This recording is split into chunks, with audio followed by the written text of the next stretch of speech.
Hello students of class 12th economics. बेटे जैसे कि आपका चैप्टर नंबर 6 कॉन्टीन्यूटी में है, इसमें बेटा मैंने आपको पढ़ा दिया था लिबरलाइजेशन वाला कंसेप्ट हम कर रहे थे, जिसमें मैंने आपको ये कराया था इकोनॉमिक रिफॉर्म्स अंडर लिबरलाइजेशन, यानी कि इंडस्ट्रियल सेक्टर में कौन कौन सी नई नीतियाँ चलाई गई, ये मैंने आपको समझाया था। आज बेटा हम करेंगे फाइनेंशियल सेक्टर रिफॉर्म, यानी कि फाइनेंशियल सेक्टर में कौन कौन सी चलाई गई नई नीतियाँ। ठीक है, तो देखोगे ना, financial sector include, financial sector में कौन कौन आता है। एक तो बैंकिंग आता है and non banking financial institutions आते हैं। एक तो आते हैं बैंकिंग इंस्टीट्यूशन जो बैंक में काम करते हैं, एक आते हैं नॉन बैंकिंग फाइनेंशियल इंस्टीट्यूशंस। ठीक है, यानी कि जो पैसे का काम तो करते हैं लेकिन वो बैंक्स वगैरह नहीं होती। एक तो हो गई बैंक, एक हो गई नॉन बैंक। बैंक के अलावा अदर फाइनेंशियल इंस्टीट्यूशन की बात करिए, जैसे LIC है ना, स्टॉक एक्सचेंज मार्केट, यहाँ पे स्टॉक को एक्सचेंज करा जाता है, उस वो वाला market and foreign exchange market. Foreign exchange market भी मैं आपको समझा दूंगी, जहाँ पे इंडियन करेंसी, डॉलर, जो फॉरेन करेंसीज होती है ना, उनको एक्सचेंज करा जाता है इंडियन करेंसी में। तो देखो आगे क्या करना है, इन इंडिया में जो फाइनेंशियल सेक्टर है is regulated and controlled by the RBI। ये हमें पता है कि जो फाइनेंशियल सेक्टर है वो RBI ही कंट्रोल करती है सारे का सारा, है ना।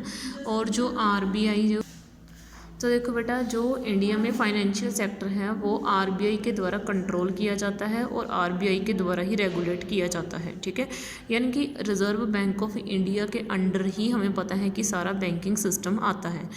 तो आगे देखो बेटा, जो लिबरलाइजेशन है implied a substantial shift in the role of RBI from a regulator, यानी कि जो लिबरलाइजेशन के वक्त पॉलिसीज़ चलाई गई थी, उन पॉलिसीज़ ने बैंक का रोल एक रेगुलेटर के तौर से बदलकर एक फैसिलिटेटर के तौर पर चेंज कर दिया था। यानी कि 1991 में हमने जो पॉलिसी करी थी, तब से जो इंडिया में RBI का रोल था वो एक रेगुलेटर से हटके एक फैसिलिटेटर का हो गया था। अब हमने ये पढ़ना है कि रेगुलेटर और फैसिलिटेटर के बीच में डिफरेंस क्या है। ठीक है, तो देखो बेटा, एज अ रेगुलेटर, अगर हम रेगुलेटर के तौर पर बात करें तो जो RBI है वुड इटसेल्फ, यानी कि खुद करेगी fix interest rate structure for the commercial bank, यानी कि कमर्शियल बैंक के लिए खुद रेट ऑफ इंटरेस्ट फिक्स करेगी। ठीक है, अगर हम रेगुलेटर के तौर पर बात करें तो जो RBI है वो खुद रेट जो है वो क्या करेगी, फिक्स करेगी। ठीक है, कमर्शियल बैंक के लिए। बट एज अ फैसिलिटेटर, लेकिन एक फैसिलिटेटर के तौर पर जो RBI है would only facilitate the free play of the market forces. अब ना दोनों के बीच का अच्छे से डिफरेंस समझो।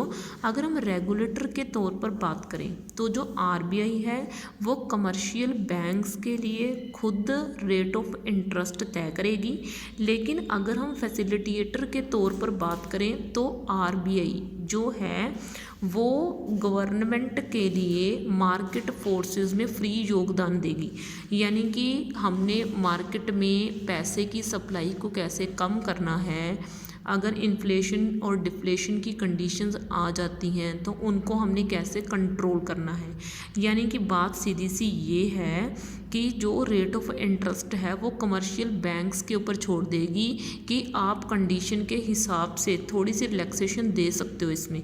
ठीक है, लेकिन 100% उनके ऊपर नहीं छोड़ेगी, थोड़ा सा अपने ऊपर जो है उनके रूल्स रेगुलेशंस का कंट्रोल रखेगी। ठीक है, बात सीधी सी है कि अगर हम लिबरलाइजेशन की पॉलिसी के पहले की बात करें तो गवर्नमेंट की जो RBI थी, जो रिजर्व बैंक ऑफ इंडिया थी, वो रेगुलेटर का काम करती थी। लेकिन 1991 की पॉलिसी के बाद RBI का रोल एक फैसिलिटेटर के रोल में चेंज हो गया। ठीक है, रेगुलेटर से हटके।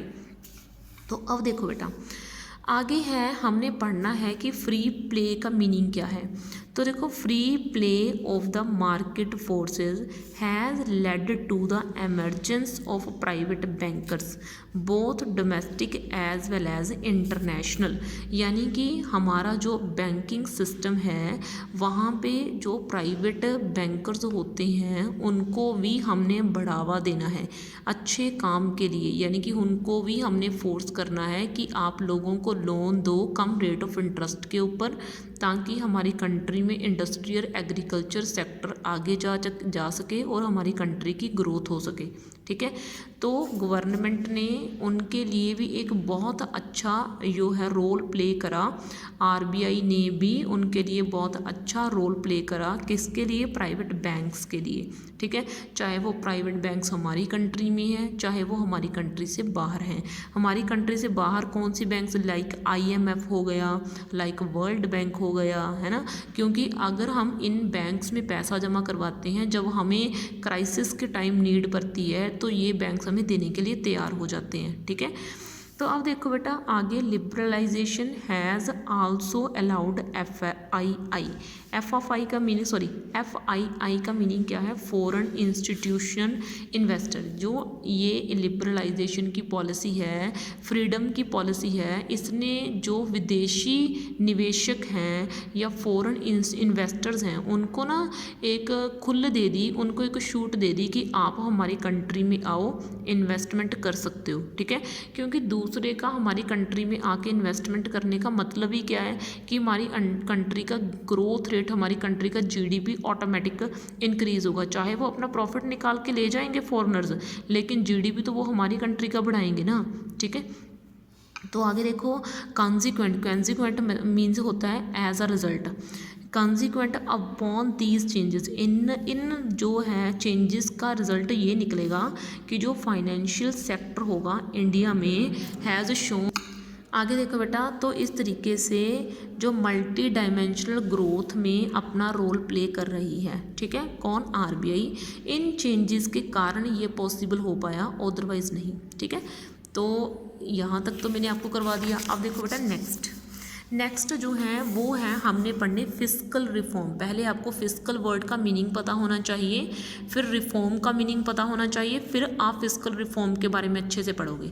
फिस्कल का मीनिंग होता है गवर्नमेंट के इनकम एंड एक्सपेंडिचर से रिलेटेड, उसको बोलते हैं फिस्कल। रिफॉर्म का मीनिंग होता है पॉलिसीज़, यानी कि गवर्नमेंट के इनकम एंड एक्सपेंडिचर से रिलेटेड पॉलिसीज़। ठीक है, उसको बोलते हैं फिस्कल रिफॉर्म। तो फिस्कल रिफॉर्म्स मैं आपको पढ़ाने लगी हूँ, ये पॉइंट ध्यान से समझना।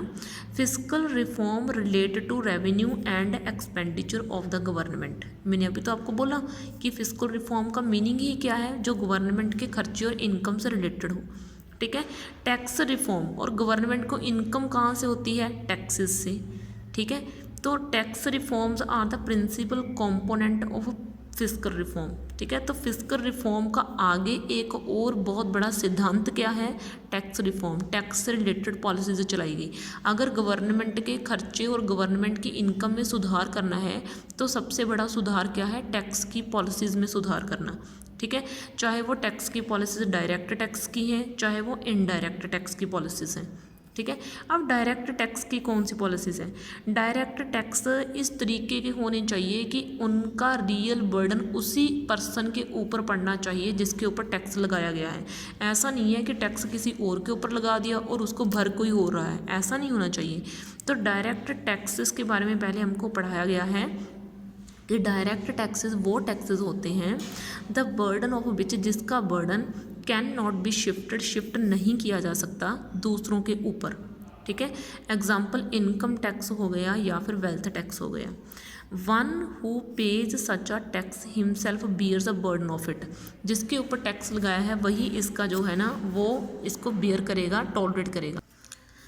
तो देखो बेटा, मैंने आपको डायरेक्ट टैक्सेस के बारे में समझा दिया, अब मैं आपको इनडायरेक्ट टैक्सेस के बारे में समझाती हूँ। इनडायरेक्ट टैक्स जो है गुड्स एंड सर्विसेज के ऊपर लगता है। तो इनडायरेक्ट टैक्स वो टैक्स होता है द बर्डन ऑफ विच, जिसका बर्डन शिफ्ट नहीं किया जा सकता दूसरों के ऊपर। ठीक है, एक मिनट बेटा, इनडायरेक्ट टैक्स में बर्डन शिफ्ट करा जा सकता है दूसरों के ऊपर, डायरेक्ट टैक्स में नहीं करा जा सकता। जैसे मैं आपको बोलूँगी, अगर एक शॉपकीपर है, अगर वो बहुत सारी चीज़ें ले आया है ना, अपने पास बहुत सी चीज़ें लेके आया, तो वो क्या करेगा, उस टैक्स को दूसरों के ऊपर, यानी कि हम जो विक्रेता होंगे, हम खरीदने वाले परचेजर्स होंगे, वो विक्रेता है, हम खरीददार हैं, वो हमारे ऊपर उस टैक्स को डाल सकता है। यानी कि परचेजर्स के ऊपर टैक्स को डाल सकता है सेलर, ठीक है। यानी कि वो अपना टैक्स दूसरे पर्सन से निकाल सकता है। यानी कि जीएसटी हो गया, वन हु पे सच अ टैक्स, जो हम भरते हैं, जीएसटी हमें भरना पड़ता है भाई। शॉपकीपर के ऊपर जीएसटी लगता है, वो जीएसटी कहाँ से निकालता है, हम जैसे लोगों से निकाल सकता है, ठीक है ना, निकाल सकता है कि निकालता ही है वो। उसका बर्डन किसके ऊपर पड़ गया, हम जैसे कंज्यूमर्स के ऊपर पड़ गया, ठीक है। तो प्रियोर टू लिबरलाइजेशन, तो प्रियोर का मीनिंग होता है पहले।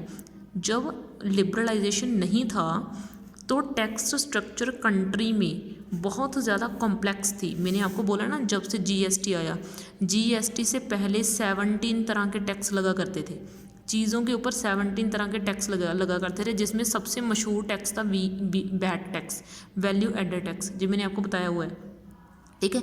लेकिन जब थोड़ा सा चेंजेस हुआ चीज़ों में, है ना, टाइम के हिसाब से हमारी इकॉनमी पेस पकड़ने लगी, दौड़ पकड़ने लगी, तो इन सभी 17 टैक्सों को 2 तरह के टैक्स में शिफ्ट कर दिया गया। उसका अकेले एक टैक्स का नाम रख दिया गया जीएसटी, और उस जीएसटी को आगे 2 पार्ट्स में डिवाइड कर दिया गया, state GST and central GST, ठीक है। तो इस तरीके से उसने बोला कि जब लिबरलाइजेशन की पॉलिसी नहीं थी तो हमारे जो टैक्स की थी वो बहुत ही कॉम्प्लेक्स थी सिचुएशन, ठीक है। लेकिन fearing a heavy burden of taxation, और टैक्सेशन से डरते हुए लोग क्या करते थे, टैक्स भरते ही नहीं थे, और उनकी मनी ब्लैक मनी में चेंज हो जाती थी, ठीक है। तो इस टैक्स स्ट्रक्चर को सिंपल करा गया लिबरलाइजेशन की पॉलिसी चला के, ठीक है।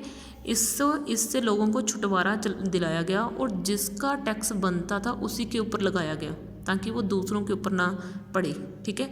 अगर दूसरों के ऊपर पड़ रहा है तो उसका बहुत कम इफेक्ट लोगों के ऊपर पड़ना चाहिए, ये इस पॉलिसी का ऑब्जेक्टिव था, ठीक है। तो नेक्स्ट लेक्चर में बेटा मैं आपको एक्सटर्नल सेक्टर की पॉलिसी के बारे में पढ़ाऊंगी। अब मैंने आपको जो है गवर्नमेंट की चलाई गई पॉलिसी के बारे में समझा दिया है। ओके देन, थैंक यू बेटा।